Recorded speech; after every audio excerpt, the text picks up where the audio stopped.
ভাই, আর 2 ঘন্টা বাদে তোর বিয়ে, আর তুই এখানে চুপচাপ বসে আছিস যে? কি রে, তোর চোখে পড়ে? ও কিছু না। ভাই, আমি তো ছোট বোন হতে পারি, কিন্তু বেস্ট ফ্রেন্ডের মতো সব কথাই আমাদের মধ্যে হয়। তুই আমার চোখে পানি দিতে পারবি না। কি হয়েছে খুলে বল। আমি লাস্ট যে মিশনটায় গিয়েছিলাম, সেখানে গিয়ে একটা মেয়ের সাথে আমার পরিচয় হয়। আমি পাগল বেঁচে থাকা সত্ত্বেও সে আমার অনেক যত্ন নিত।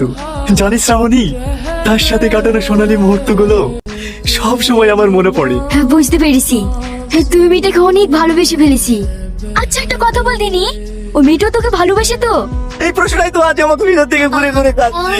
চল কোথায়? তোর ওই ভালোবাসার মানুষটার কাছে। সে তো অনেক দূর, প্রায় 2 ঘন্টা রাস্তা। আর তাছাড়া সে আমাকে ভালোবাসে কিনা সেটাও তো আমি জানি না। শোন, আর যদি করে তোর কাছে অচেনা হয়ে থেকে যায়, জীবনে শেষ নিঃশ্বাস পর্যন্ত এই কষ্টটা তোকে বুকে বয়ে নিয়ে বেড়াতে হবে। তাই না জেনে কষ্ট পাওয়া থেকে জেনে কষ্ট পাওয়া অনেক ভালো। চ। একমাত্র তুই আছিস যে ওর কষ্টটা বোঝে। থাকবি চ। আরে শ্যামলি, দাঁড়া দাঁড়া, রাস্তা ছাড়েন, আমার তাড়া আছে। আর তো তারা কিসের শোনা, কদিন ধরে তো দেখাই পাচ্ছিনি। তুই তো দেখছি ডুমুরে ফুল হয়ে গেছি রে। আমাকে একটু সময় দে। রাস্তা ছাড়েন বলছি, না হলে কিন্তু খুব খারাপ হয়ে যাবে। আরে অত রেগে যাচ্ছিস কেন? শুনছি তোর নাগর নাকি ছিবে অফিসার, তা তোকে নিয়ে যায়নি?